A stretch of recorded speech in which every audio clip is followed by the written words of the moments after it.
What's going on, guys? Welcome to today's video. For those of you who don't know me, my name is Amanda, and if you're new here, no, I am not a vegan, but I am very open-minded and I love seeing both sides of every situation and kind of just comparing and contrasting things. So because I've been watching some vegan YouTubers, I have vegan and vegetarian friends, my interest in doing this kind of video has definitely been sparked. So similarly, I do like to try something for myself before I form an opinion on it. So today, we're gonna be doing a vegan full day of eating, so give this video a thumbs up if you're excited, because I know I am. I'll talk more about why else I wanted to try this later in this video, but for now, we're gonna go ahead and start with meal one.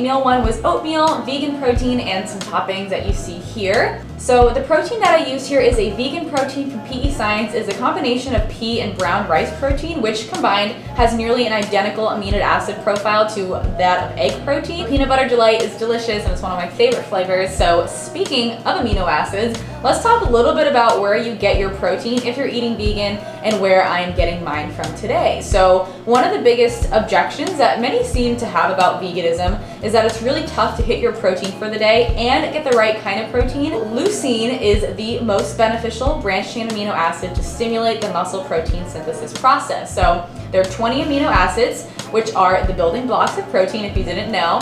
You can usually find leucine in animal sources like chicken, beef, and fish, but you can also find it in non-animal sources like nuts, legumes, beans, and soy. So in terms of how much protein is needed throughout the day, 1.4 to 1.8 grams of protein per kilogram of body weight is what's required in order to keep the muscle growth process moving. So athletes do require a little bit more protein per kilogram, especially if you're in a caloric deficit in order to preserve muscle mass. So for me personally, I'm a pretty easy gainer and a hard loser, so I'm lowering my protein today from 100 grams to 80 grams, which is 1.4 kilograms of 133 pounds. Divided by 2.2 is 60 kilograms, that's how much I weigh. So I'm transferring that over to carbohydrates for the day. So I'm eating 185 carbohydrates and 40 grams of fat for the day. So 40 grams of fat, 185 grams of carbs, and 80 grams of protein is the same calories as 155 carbs, 45 fat, and 100 grams of protein, which is what I would have been eating today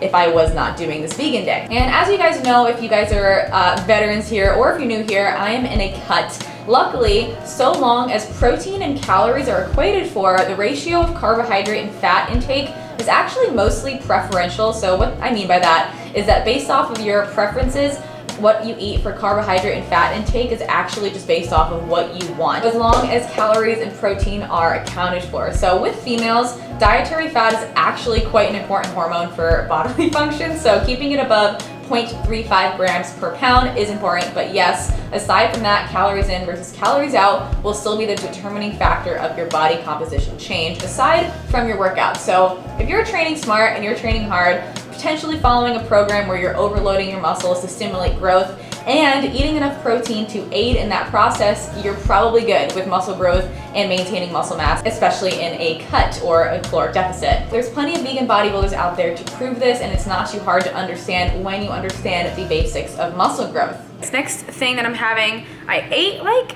a little bit ago, and that oatmeal was very filling. So we're going to the gym now. I'm gonna take the bike, and I'm just gonna have a little snack. And I just wanted to show you guys these. I eat them all the time, but they are vegan and gluten-free. They're made with organic chickpeas, peanuts, pea protein isolate, maple syrup, coconut palm sugar, chocolate chips, and baking powder and sea salt. So they're vegan and they're great. 138 calories, 7 fat, 12 carb, 6 protein. They are delicious. I'm gonna have this as a little snack before the gym.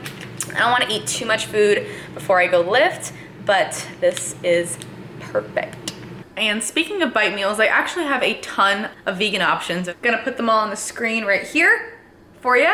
if you guys are interested, you can check them out and you can save money by using the code Amanda on your order.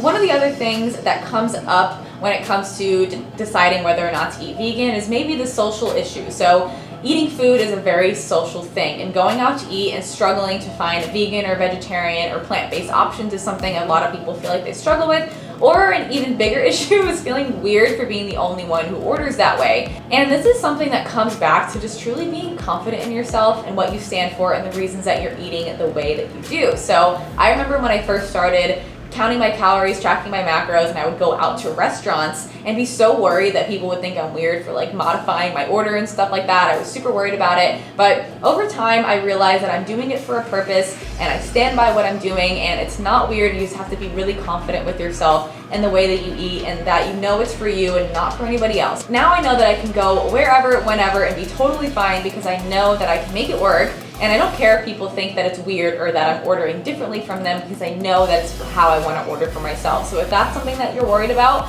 with maybe choosing more vegan options or eating more plant-based, that's something that is just based off of confidence. And something a lot of people keep asking me as well is if I've watched the What the Health documentary on Netflix. No, I have not watched it, and from what I've seen online, there's so many varying opinions on it. People have made videos negating it completely. People made videos saying that they went vegan completely because of that documentary. And for me, I just like to view things from all points of view. I like to see why people think certain things, and I don't like to be closed-minded. So I don't claim to be a doctor, nor do I keep up with every single piece of research that there is about this. I can go on and say that this person said that this piece of research was wrong and that this claim was wrong based off of the research and this and that, but I don't keep up with that. So I can't say what is or is not true in the documentary, but what I can tell is that most people really just struggle to keep an open mind. So bear with me here. Society and the way that you grew up and that I grew up teaches us certain things like protein in your main meals, eating meat, and like for me when I grew up, I was always eating meat, and that was always a part of like my diet as I was growing up and eating like that. So it's not easy for people to just hear something that negates how they've always lived their life. People don't like to be wrong, and then also the systems that we've learned throughout our life are just completely ingrained in us. So when we hear something that completely negates that, it's really tough to kind of just keep an open mind. So I read a book recently called The Code of the Extraordinary Mind, and it's all about how we can break through the rules or bullshit rules of society. So here's a quote to consider just talking about this video. What we consider real and what we define as culture, what we believe is true about life, the 9 to 5, marriage, the way we raise our kids, how we treat our elders, what we do all day are just collections of beliefs and practices that we put together because, well, it seemed like a good idea at the time. So when you become aware of this fact, you also gain the ability to transcend and evolve these cultural practices. So all this quote is saying is that everyone has different opinions, and in our society, we are the first, like the millennials, us, we're the first to have so much disposable information at our fingertips on the internet, and it can be really confusing because there's so many conflicting things, and it's just kind of a lot. So that's why there's kind of so much arguments, a lot of arguments going on the internet about certain things like veganism, not veganism, stuff like that. And for me, what I like to think is that I'm always working towards doing better, being better, eating better, making a greater impact. And if I can harm less animals simply by making more of an effort to make different food choices, then I will. But for most people, it's not a cold turkey process, nor does it even have to be a process if you don't want it to be. Emma made some roasted garbanzo beans, and then I'm gonna have half a cup while we're waiting for lunch to cook.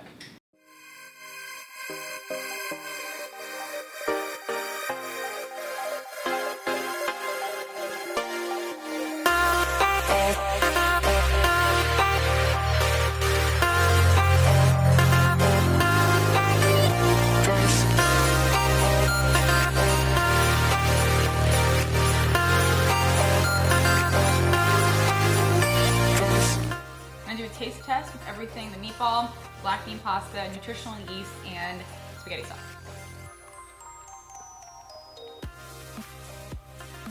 That is really good.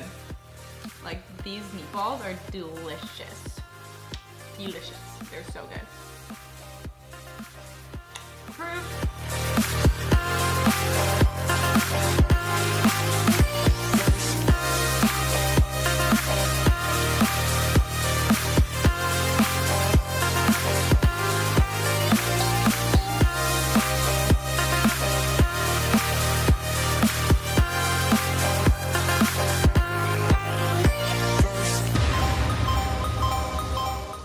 I did a video a few weeks ago, maybe it was like a month and a half ago, where I tried some vegan food and I was like, you know what? I've been really scared to even talk about veganism on my channel because I'm not a vegan, but some people feel like vegans are very argumentative, and if you're not full vegan, but you're only eating vegan for a day, you're not doing good enough. And from the people that I've met and the amazing people that are vegan and that are plant-based, most of them just are grateful that you even kind of like give it a try and like see what it's like and just be open-minded. So that's what I've been doing. And for me, again, I've heard so many great things from my friends, which has been enough of a push for me to give it a try myself. So thank you to everyone for your open minds and your open hearts. So I hope you all enjoyed this vegan full day of eating. Make sure to give this video a thumbs up if you did. And if you are a vegan or interested in veganism, there's a ton of awesome vegan YouTubers to follow. John Venus, Brian Turner, Chelsea Liss, Nimai Delgado, Naturally Stephanie. There's a bunch of awesome people on the internet that talk about this. So I had a really fun time doing this vegan full day of eating.